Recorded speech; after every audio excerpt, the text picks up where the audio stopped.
Just when you think the Knicks had their last 20-point road comeback of the season, they pull out another one. We're going to get into how it all happened right now on Locked On Knicks.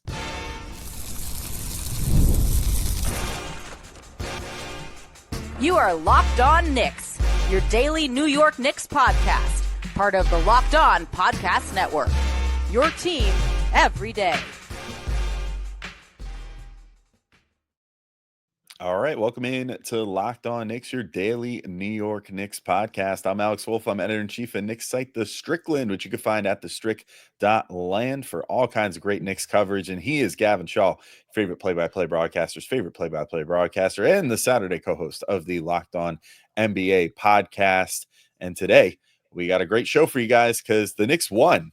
We were in the second quarter. We talked before the show. We were both about ready to deliver more or less a eulogy on this show, but the Knicks once again pleasantly surprise us. 20 plus points down, they come back, they pull out a huge victory. We're going to get into how they pulled it off. We'll get into Karl-Anthony Towns' monster fourth quarter, 20 points to bring this one home for the Knicks, and how the Knicks pulled this out despite overall shooting numbers of 12 of 36 from Jalen, Brunson, and Mikal Bridges combined. And only 2 of 11 from 3 for those two guys. Yet the Knicks still managed to pull this one out behind some big scoring performances. And honestly, some clutch shot making down the stretch, clutch free throw making, which was huge. So there's lots to talk about on this huge win, this huge comeback. But first, we want to thank you all for making Locked On Knicks first listen today and every day, whether you're checking us out on your favorite podcast platform or taking in the sights and sounds on YouTube. We appreciate you making us part of your daily routine. Make sure you hit the auto download function on your favorite podcast app or the notification bell on YouTube so you never miss an episode. That is, of course, after you hit the subscribe button as well, to make sure that you never miss an episode, because we're here for you guys like 7 times a week right now. So if you can't get enough Knicks content, this is the place to be. But Gavin, let's talk about this game. 106-100. The Knicks win over the Indiana Pacers. I was telling you before we started recording, I'm still like, I think we had complete opposite reactions while we were watching this game. Yeah. From what it sounds like, I was like in stunned silence, like that whole run back. And I think it's just it's easier to get hype about like a big comeback or like potentially winning a game when it doesn't feel like the entire season is on the line. And I was just, man, I still feel it. I can't shake it. I still feel like overwhelmed by this one, man. Like, I really thought it was pretty much going to be over in the second quarter. I'm not going to lie to you. And the fact that the Knicks pulled this out of their hat again, I'll throw it to you with this great stat, or a couple great stats pulled by, I'm going to be honest, I hadn't heard of this guy before today, so shout out to him. Greg Harvey at Between the Numbs on Twitter pulled 2 great numbers about this. The Knicks now have 3 20-plus point comeback wins on the road in the 2025 playoffs, 2 at Boston, 1 at Indiana. No other NBA team this century has done that more than once on the road in a single postseason. That's crazy. Also, the Knicks have 6 road wins in the 2025 playoffs by 6 or fewer points. That is the most by any NBA team in a single postseason of all time. I'm also going to, while you talk, I'm going to find there was another stat by someone at the Associated Press about what the Knicks have managed to do in these games where they're down by 20 points in the playoffs. It's like only has happened like in 2% of all playoff games in history. And they now account for a huge proportion of that number by doing this 3 times in one postseason.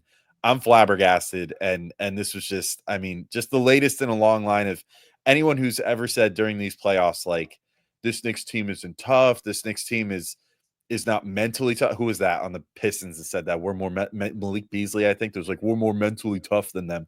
Yeah, that's all crap. I mean, if there's anything that this team is, it's these players have resiliency, and these players are extremely mentally tough to be able to make these huge comebacks time and time again.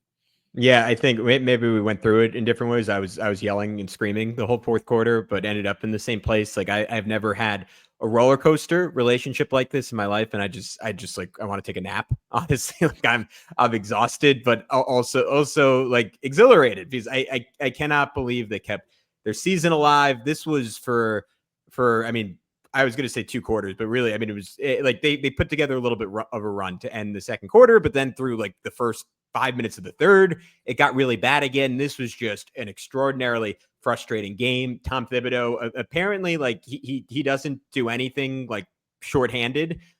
He doesn't play anyone, and then he says, you know what, Delon Wright, you're in the rotation. Landry Shamet, you're in the rotation. Mitchell Robinson, you're a starter. All of a sudden, in that lineup to open the second quarter, obviously did not work very well. And then down the stretch of this game, like the lineup decisions again, I think come home to roost.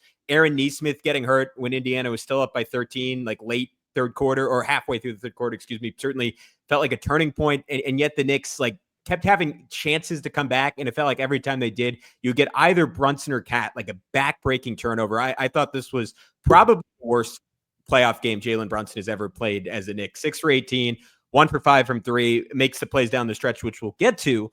And that leads you to this point in the fourth quarter. Well, I was going to say before that, both him and Cat just like turnovers that over and over again lead to dunks or threes in transition for Indiana. Just didn't feel like a game the Knicks are going to win. Didn't feel like a game in any world they deserve to win. And yet they find something to open the fourth quarter by going back to actually a very similar lineup they had at the end of the second quarter, where they decide to put in Wright, Shamet, Deuce, Hart, Cat. The only difference between that and the second quarter lineup was that Deuce, who picked up 3 immediate fouls and in 2 minutes and was banished for half this game, was in for OG Anunoby. That lineup struggled to start the second quarter. In the fourth quarter, it led to Karl-Anthony Towns scoring 15 points in 4 minutes, 20 points in 7 minutes. And we're going to talk about Cat. We're going to get into like all the specifics of that run. He was extraordinary. I just want to note, and some people at home can call this agenda pushing, feel free.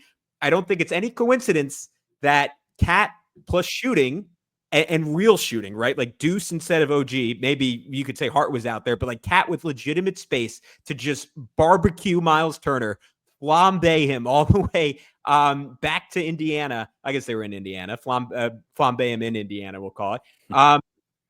He had space and time to cook him, and like Turner has just zero chance in that matchup. But I think it all comes back to Deuce McBride being on the floor as someone who gives you point of attack defense that you just don't have from Mikal Bridges as he continues to struggle on the ball in this series. You have legitimate three-point shooting. Deuce put together like a heroic one-man 7-0 run to end that third quarter. And then Tom Thibodeau had me ripping out my hair when he went back to the starting lineup over the final 9 minutes. And I think, honestly, this is maybe a crazy thing to say. I don't think the Knicks win this game if Jalen Brunson does not pick up his 5th foul and he's forced to go back to Deuce, because even though the Knicks offense slows down during that stretch, their defense was mostly exceptional. They benefit from a couple different Pacers shots going in and out. Josh Hart secures what was ultimately the game-winning rebound. Big Brunson floater, big Brunson free throws. Hart made his 2 free throws, and the Knicks are just barely able to survive this one. Yeah, I mean, the craziest part about this game and the fact that they were able to win this thing is that Brunson was like such a non-factor in the overall result. I mean, essentially down the stretch, he came in more or less just on like mop-up duty, like he came in for his free throw making prowess. Like that was more or less it to close this game, was like get the ball to Brunson, let him, get intentionally fouled or whatever. Like, well, it was a 2-point game when he came in, right? It was 139 left. Yeah, I suppose that's true. I mean, I don't know. It felt like a lot of what needed to be done had been done at that point, I guess is my point. Like he didn't have to win you this game. He just put the finishing touches on it. I don't know. It was tied when he came back in with 137 left. And then he made the shot. So I disagree with that a little bit, but I hear what you're saying. Like the thought process for Tibbs was like, all right, like we got it close enough that he can take us over the finish line. Exactly. Like it's weird that they got to that point when he was such a non-factor in the fourth quarter, I guess is more my point there. But either way, I mean, just the fourth quarter for Towns was enormous. I mean, I think more so than anything, I don't know. I know people love to, it's polarizing how many threes he takes or how many threes he doesn't take. And I know a lot of people, I mean, including the guys on the broadcast for TNT, are like, just play like a big man. But it's like the 3-point shooting opens up so much for him. And the fact that he, like, when he saw that first one go in earlier on in the fourth, I'm looking to see for a timestamp, 11:40 in the fourth, his first one goes in, makes another one at 8:35, misses one, but then makes another one at 5 minutes. Like each one of those that he made, it seemed like it bought him a lot of respect at the 3-point line. And then all that respect that he would garner, he would use to just drive in and get inside, finish on the inside. I mean, the dunk where he finished over, I think it was Nemhard was the final line of defense there. Just insane. I mean, that was one of the biggest plays, honestly, in my lifetime. Like in terms of what it did for the momentum, how it was able to like help put the Knicks like over the top. I felt like that was the moment. Like I know that whatever. Like it's all psychological at that point, but psychologically, it felt like he snatched their soul a little bit in that moment, and like was like, no, we're here, we're coming back. This is a real comeback. You're not going to like go on another run here. Like we're finishing this thing off. And honestly, too, I got to shout out to Cat for not losing his composure at different points in this game. I thought, I'm never one to like blame refs for things, but I thought this was one of the most like just inconsistently called games I think I've seen. Like certainly this postseason, there was no way to know what was a foul one side or not. And there was one sequence where it was Cat on one end initially gets a foul called in his favor. Halliburton was like reaching in on him and it kind of hooked his arm a bit. Cat then rehooks him and, kind of does the like uppercut to lose Halliburton's arm. It initially gets called a foul on Halliburton. And then the Pacers challenge it. They look at it and they go, oh no, actually that's a foul on Cat for doing the thing with his arm, even though he was being hooked initially at the time. Then on the other end, the exact same thing happens with him and Pascal Siakam, where he's defending and Siakam is driving. Siakam does the exact same thing to him, does the uppercut move with his arm to clear space, and there's no foul call. That was just like a microcosm of where I was just like, what is a foul? And why is Cat always the one that is getting this garbage whistle? Like, I thought there were a million times where he got fouled. There was another one that, I mean, by the letter of law, by the NBA, probably should have been on one of the threes the Cat made, probably should have been a flagrant foul call because he got blatantly landing zoned and like tackled in the process with no foul call. And yet there was like stuff like on the final possession where Mikal Bridges like breathes on Tyrese Halliburton and that's a foul. Or not final possession, but one of the final possessions. It's just, I thought this, I don't normally get on officiating, but this one to me was a total disgrace. I think Scott Foster should be ashamed. That crew should be ashamed. This game was up and down. And look, I say this on both sides at times, but I'm not going to lie to you. It felt pretty freaking one-sided to me. I thought this game was a total farce in officiating. It was really bad. Yeah, we'll say with the caveat, like we are not going to notice some bad ones on the Knicks that Pacers fans are probably pointing at their screens and screaming at. So with that caveat, like Indiana has like just some of the grabbing has been pretty shocking where there was a play where Delon Wright was going to save a ball and Pascal Siakam just literally grabs his wrist and like the ref is 2 feet away. No call there. And then you're pointing like the Halliburton one, like when Nesmith and like, I thought like honestly, like the defining quality of the early part of this game was the difference in screen navigation between the two teams where Nesmith and Nemhard, like give them credit, like physically bowling their way through screens, bodying up Brunson, like checking him with their chest. And you know what, if this series was called like the Pistons series, like fine, then that's just what it is. And that's what it is for both teams. But like we just haven't gotten that kind of consistency. And the Knicks, unfortunately, lose in that scenario when Mikal Bridges is their point of attack defender because he doesn't have it in him to be physical battling through screens. And it's why maybe this is something to end the show with. This is probably something to talk about more on tomorrow's episode. But I would 100% start Deuce McBride going forward because he, despite being 4 or 5 inches shorter than Mikal Bridges, 6 inches, like he is capable of bullying and fighting through those screens and giving Tyrese Halliburton some real issues. I continue to be very bummed out by Mikal Bridges' perimeter defense. But Alex, before we get into any negatives, anything bad in the first half, the Knicks outscore Indiana after going down 55-35, 71-45 over the final 2.5 quarters. They give up just 45 points. Let's get into Cat's night a little bit more. Let's talk about the defense in the second half. It was all incredible. The Knicks saved their season. We're going to get into it all in just a sec here on Locked On Knicks. But first, we wanted to let you know about our friends over at Monarch Money. Do you ever check your bank account and wonder, where did all my money go? Well, if you went to one of the home games at MSG, maybe. Between dining out, online shopping, and entertainment, it's easy to lose track. That's where Monarch Money comes in, your personal CFO, giving you full visibility and control over your finances. Monarch Money isn't just a budgeting app, it's a complete financial command center. You can track all your accounts, investments, and spending in one place, so you stop just managing your money and start building wealth. You can get some surprising insights too. When I started using Monarch, I realized just how much I was spending on food delivery, and now I budget smarter, I save more. I'm not going to lie to you, like, it's tough when the Knicks are in the playoffs and stuff, and I'm podcasting a lot. I do lean a little bit too much on food delivery, but I've started picking up on my way home from work. Save those few extra bucks in lieu of cooking, I guess.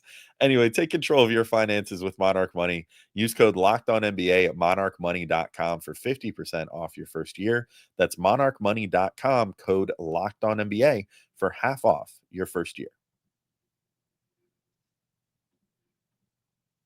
All right, we're back in to keep talking through this 106-100 win for the Knicks over the Indiana Pacers. Gavin, I'll throw it to you with the other stat that I found that I was looking for. So this came from Josh Dubow of the Associated Press at Josh Dubow AP on Twitter. A record when down 20-plus points in playoff games. The 2025 Knicks 3-2 for a 60% win percentage.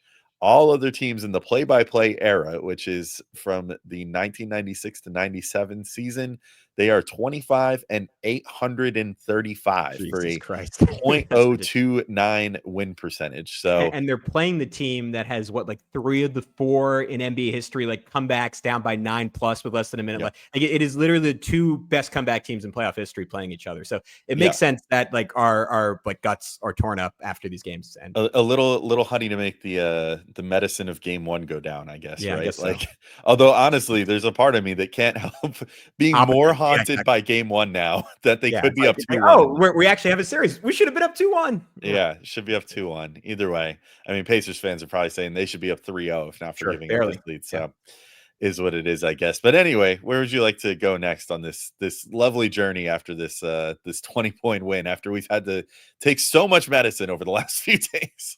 Sure. I want to just to make sure we do him credit. I want to just go through that cat run one more time. I wrote this down in my notes. After Julius Randle, I never thought in my life I'd cover someone with just such high highs and lower lows that like brings me to the brink of frustration, and also just shaking your head laughing at how incredibly good at offensive basketball they are.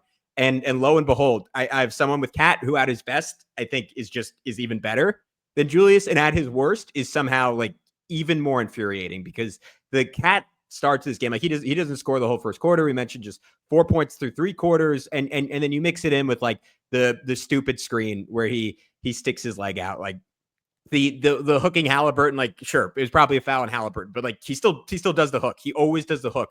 On Tyrese Halliburton, you probably don't need the hook. You can go right through the guy. You're whatever, 6 inches taller and 50 pounds heavier than him. And like some of the throwaways, like he tried one to Jalen Brunson in the third quarter. He had another one in the second where he tried to crash off his missed 3 when he's the last line to get back in transition defense. In turn, there's no size going back. Siakam gets a layup on the other end. That was right when Indiana kicked off like that major, I think it was a 17-3 run from that point on, or 17-5 run, sorry, where Indiana took control of the game. So that sucked. And then you fast forward to the third quarter. You mentioned, or fourth quarter, excuse me. You mentioned the threes. First one comes off a Josh Hart offensive rebound. I thought that was the first really good play we saw Josh Hart make basically in the last 2 games. That was great. Then 4 out, empty side drive, gets to ISO Turner, spin layup, Turner, 0 answer, pushes off a rebound, hits Delon Wright on a laser for a layup, 7-foot point guard. Then a botch switch leaves Siakam open for Indiana late in the shot clock. They see it late. Josh Hart pokes it away. Cat is trailing and 1 layup. Then he misses the free throw. Bully Siakam for 2 free throws. 3 in Miles Turner's eye, and that was when he hit over Turner and Siakam. Oh, sorry, that was before. This was just a 3 just in Turner's eye. Then a cut off McHale posting up for that and 1 dunk you mentioned. At that point, it's a 24-7 Knicks run going back to the third quarter. And then the 3 over Pascal and Turner, which just like I've said this a million times, but it is just one of the great playoff shots in recent Knicks playoff history. Like there is a very short list of guys who make that, and he scores 20 points in 7 minutes all told. Makes a couple dumb plays down the stretch, but you forget about that because he was so incredibly good. I think if the Knicks again actually just decide to like attach him and Deuce at the hip and probably mostly play him at center, because we can talk about starting Mitchell Robinson, which somehow was not even close to the headline of this game. But I think him playing center with Deuce out there is a recipe for success for Karl-Anthony Towns. But Alex, what did you think about the shift defensively? Because not that the Knicks were terrible to open this one, and sure, some of it might have been Nesmith not being the game, but to hold Indiana to just 42 points in the second half, 45 total over basically the last like 28 minutes or so of this game, it is just kind of blowing my mind as a stat.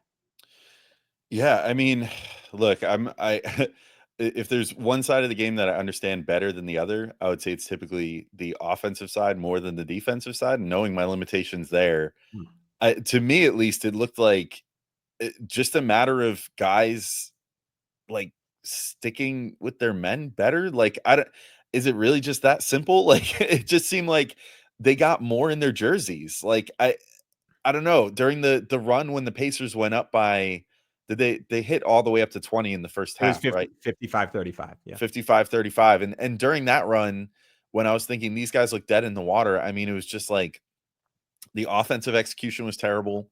They were, throwing just horrendous turnovers and, looking for passes that they shouldn't have been looking for. And then just in transition, not tagging their man, not getting back, not, like one of them was, I think this one actually was in the third quarter at the point when Obi Toppin got that lob dunk from Halliburton, or perhaps that was still on that second quarter run. I don't know. It's all blurred. It was in the second. Yeah, that was, but either way, I mean, that play, just watching that one and like the fact that like nobody really gave it an earnest shot in transition with their season essentially on the line. Like they made a terrible play on offense, which led to the turnover. Like just to see the difference of that to then just everybody sticking with their assignments. I mean, look, I don't want to highlight it too much, but like it helps too that like the Jalen Brunson has had the enormous target on his chest in this series of anytime that he's on the floor, and especially if Cat and him are on the floor, they're trying to get those two guys involved in the action. And the last like minute and change, they did try to do that once both those guys were back on the floor. Luckily, they held up, I think, better than they have pretty much all postseason. Just in those last couple minutes, dug deep, stuck to their guns, had their eyes, forward. Brunson never really like loses the play to my Brunson just gets kind of like overpowered or just in general blown by whatever. Cat loses track of the play fairly often on defense, and that's why they've been trying to get him involved in defense so much. He did a good job of staying locked in on that one.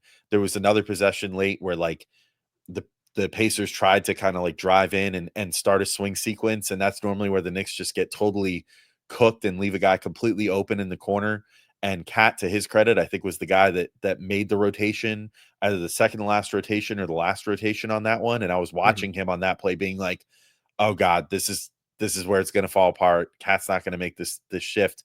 He makes the rotation. Like it was just, I don't know. I guess it's just a matter of them being more locked in, like having more confidence in themselves. I don't know. I can't fully nail it down, but like to me, it looked like strategy wise, they were pretty much approaching it similar, but it was just better execution in the second half. And maybe that's all it comes down to, unless you saw something different. Yeah, I have some additional thoughts on that. I agree with a lot of what you said, and we'll talk about it in just a sec. Before wrapping this one up, talking about maybe a tough night for Jalen Brunson, Mikal Bridges, and some stuff to look for going forward.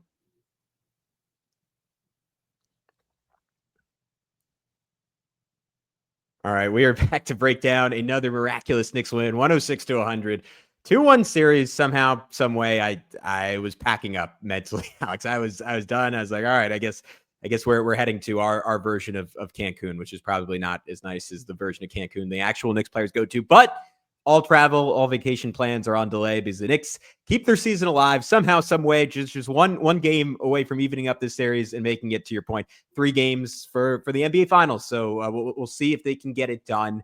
A couple of different things. One, like I think just Brunson being on the floor substantially less made a big difference. As bad as he was offensively, his defense was somehow worse in this game. There are days, like especially the Celtics series, like we're at his best. Like I think he gets himself close to a neutral defender. I thought he was truly awful for most of this game. Like his closeouts were just consistently off. And to your point, it's a little hard to tell. Is that lack of positioning, lack of awareness for him, or is that just athletic limitations, like trying to get back and over again, getting toasted? But he was getting badly exposed in that respect. Halliburton was having his way with him, but really anyone driving him was seemingly having his way, and that led to a bunch of the fouls. And when he went out, and you replace that with Delon Wright, who finally plays someone like we've been asking for since early in the Celtics series, and Tibbs finally decides to pull that card. I am so happy he got out there. And it's not that he was amazing. Literally only takes one shot in 13 minutes, right? Has one steal, no rebounds, no assists. Like on paper doesn't really do much. And yet he's +2 in those 13 minutes because he is just incredibly solid defensively, and he's bigger than Deuce. So he's just someone you can't pick on. Like one play, TJ McConnell went on him and scored, but for the most part, TJ McConnell scores on everyone on the Knicks, apparently, for all time.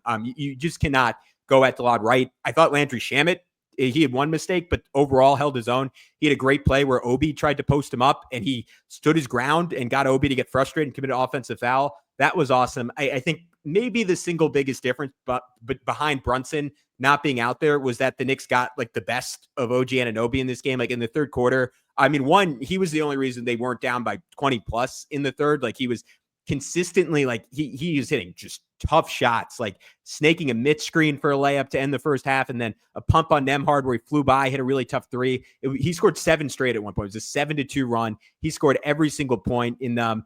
Another one where Mitch set a screen for him and he hit a step back in Nembhard's eye. Is like literally the only guy who showed up in the third. Had multiple deflections on the third to like stymie possessions. And then I thought the play of the game from him was when Nesmith like tried to bully him. And it was a real moment of like, oh, dude, you don't know who you're messing with here. And OG like didn't move an inch. It was I'll make a MCU analogy for you. It was Thanos punching Captain Marvel in the face and her just like not flinching. And then he just watched a shot like that. That was so beautiful. And I thought kind of a microcosm of the Knicks defensive effort in the second half. Yeah, and you gave him a small shout out. I gotta say, crazy that Landry Shamet came in and had the highest plus minus on the team, 11 minutes and 20 seconds, +12 on the score sheet. I thought that he did really good. Like I actually look, when I was doing the series preview pod with Prez last week, I guess it was probably I recorded that almost like a week ago today. Yeah. And was I had mentioned like, yeah, I'm the guy that thought that Landry Shamet was going to affect the playoff game at some point. And Prez like kind of laughed at that. And I was like, yeah, I was an idiot. But hey, you know what? I'll take my flowers today. Yeah, Like he finally, it finally happened. But I mean, he looked terrible in that first game against the Pistons. And it was right that he did not get on the floor again for another 15 games or whatever. But yeah, I mean, I thought that he had a great contribution. Like, makes the 1 3-pointer out of 2 that he takes, but also 2 really nice assists. Like I thought that it was just smart play from him on the perimeter. I hope just like with Delon Wright, like if those two are essentially look, you can maybe leech a couple minutes off of them to give back to Deuce with, when he gets not in foul trouble, hopefully in the next game. Mm-hmm. But like, I mean, if you give Delon Wright and Landry Shamet, like, I don't know, like 8 minutes for one of them and 10 minutes for the other, suddenly you've kind of, in a weird way, neutralized this like super depth that the Pacers have. As long as they're out there and they're winning those minutes and giving you something positive, whether it's just a little bit of defense, a little bit of shooting, which is like what they got out of those two guys in this game. And like Shamet held up, I thought, pretty well. Like I know that we've had our disagreements on how well he holds up on switches, but like had at least one like where he had Siakam switched onto him on defense or rather Shamet was on defense defending Siakam and like kind of did a pretty good job on him. I thought like looked solid, looked feisty, like looked like he wanted to be out there and justify his minutes, and made a couple really nice passes too. Like was just kind of would get the ball in the perimeter and then just played within his strengths, which was just get a couple quick dribbles, start to drive in. And then on one, he just fires a great bullet to OG for OG's best dunk of the game, where he gets this like floating two-handed dunk on the inside, and then drives in again. And like, even though I don't think any team is really respecting Landry Shamet driving to the hoop that much, he finds Mikal Bridges in the corner for a corner three there too. So just I thought it was a really good effort from him. Like, it seems silly, like we haven't really talked about some of the other guys that much yet, but really, I think with how bad the Cameron Payne minutes have been lately, like it's just been, it makes it really tough. Like I think it's maybe been a little overplayed, like on a game where the Knicks like lost on, frankly, like, call it whatever you want. They did let their foot off the gas, but like some of the most insane shooting luck in NBA history in game Sure. one, they lose that game. I think they soundly lost game two. I think they deserve to lose that game. I think they couldn't close against this team and couldn't pull off the comeback, whatever. This game, whatever. Pacers fans are probably gonna say Knicks don't deserve it, whatever. But I think that we've seen now they can do these sort of things. I think the overall narrative of like, oh, the Knicks are getting tired out by the depth of the Pacers, maybe a little overplayed, but it doesn't hurt. It doesn't hurt to be able to go a little deeper into your bench. And like, they haven't been able to play campaign for more than like 5 minutes without it just going completely sideways. So the fact that you can have 20 minutes combined with Deuce and foul trouble of like Landry Shamet and Delon, right? I think that's huge. I think that's going to be really big in this next game and potentially really big for the rest of the series if the Knicks are able to push this thing and potentially get this thing to 6 or 7 games, if they're lucky. So I guess we'll see. But that was a huge development, I think, in this game, and one that I wasn't fully expecting to see, if I'm being honest. Yeah, agreed with you. One last note for me on the defense that I'm taking from our guy Benji Ritholtz. The 3-point volume has now gone down every single game in this series. I want to go back and watch to see exactly how they got there, but it was 30, obviously with the benefit of overtime and taking a million threes down the stretch, but 37 for Indiana. And this is attempts. This is obviously as it makes 37 attempts in game one, 30 in game two, 25 in game three. Like that is very much playing into the Knicks' hands. And I am fascinated to see where that number trends going forward, because I think that is just a pretty clear litmus test of like how the Knicks are rotating defensively, like how in sync they are. And this is both a compliment to the bench and an insult to the starters. Like, it is insane when Shamet and Wright are out there, guys who haven't played all playoffs, like they actually look like they know what they're doing. While the starters are like, even OG Mikal, like two all defense, caliber guys in the prime of their careers are generally botching stuff. That not so much this game for OG, but throughout this series. All right, I guess let's get to final notes on this one. We talked about it with Brunson, but you know what? Like, worst game of his life, and I give the guy an incredible amount of credit, because you say that and he comes in and he immediately beats Aaron Nesmith for a runner that made it 100-98. And then the next possession, I didn't like as much. You go super late in the shot clock. I think the offense, when he comes in, like bogs down in terms of like quick hitting stuff. And I know that's somewhat intentional on Tibbs's part late in the game. I don't like it. I feel like you limit your options, and you saw Brunson drive there, get swatted with 3 seconds left on the shot clock, because you start your attack with 8 seconds left on the shot clock. And all of a sudden, like, there's no bailout, right? You drive with 12. There's different things you can do. Instead, he drives with 8. He gets blocked, inbound to Mikal, back to him. He has to shoot a prayer of a Dirk fade. He airballs it. And Indy, fortunately, is not ultimately able to score on, or excuse me, that might have been the possession where Mikal fouled Halliburton. So they get 2. And then he learns his lesson, because on that inbound where they run the little stack play and they get him open, OG Anunoby wide open right block. And you see Jalen Brunson look at him, make eye contact, and then bail out, keep dribbling, get fouled, makes 2 free throws to essentially seal the game. And that's how game one could have ended if he just didn't make that pass to OG. So I'm happy, even though it looked like it was there, it looked like it should be easy. Jalen learned his lesson there. Mikal Bridges, some key ISO buckets. I thought this was a real low point for him in these playoffs. I'm sure if I went back to the Pistons series and the Boston series, I would find similar games. But to your point, 6 for 18, 2 rebounds, 1 assist, 1 for 6 from 3. At some point, he just needs to start making shots. Another Benji stat, because he's obviously been great in the fourth quarters. 44% from the field, 22% from 3 in the first half of playoff games this entire postseason. Just has not been good enough for the New York Knicks. And that's with Tyrese Halliburton on him. And Indiana just daring Mikal. They're saying, hey, come and try us. And he just cannot do anything. So that continues to be frustrating. Final thing from me, I would start Deuce McBride. with the starters in place of Josh Hart, I would play him 35 minutes. I think that is the key going forward. Shout out to Josh Hart one final time, hurt his knee on it, but got the one of the great rebounds in Knicks playoff history in heavy traffic to essentially win this game for them. Yeah, you took the words right out of my mouth. That was the last guy I was going to shout out and just say whatever you want. The reason that I think that the starters were able to pull it out at the end of this game was his rebounding. Like, I think that was huge in the final couple minutes. Also had a rebound that was like a huge offensive one with a great kick out to Deuce. Didn't ultimately go in, but could have been a nice dagger at that particular moment. But huge ups to him. I mean, it was really good effort. I mean, the one where he came down was nasty. Like, I really thought, and like multiple times in this game did throw his body on the line, end up in situations where he looked like he hurt himself, like hit his knee on the one, hit his wrist really hard, like twice, his off wrist, his left hand. Also, not for nothing, like after one of those hits went up and hit a couple free throws too, which was big. And 6 of 6 free throws for him. Shout out the whole team. Free throw shooting 27 to 30 for this game. It's crazy. Wow. Just insane. They needed every single one of them, obviously, and then 15 to 16 in the fourth quarter. Only one of them that was missed came from Cat, but Brunson makes his, Mikhail makes his, Josh Hart makes 4 free throws down the stretch of this game. I mean, just big stuff that they needed and big stuff they haven't always had. I mean, that literally, other than the shooting, like part of what cost them the game in game one was not making their free throws. So shout out to all them. Shout out to Josh Hart.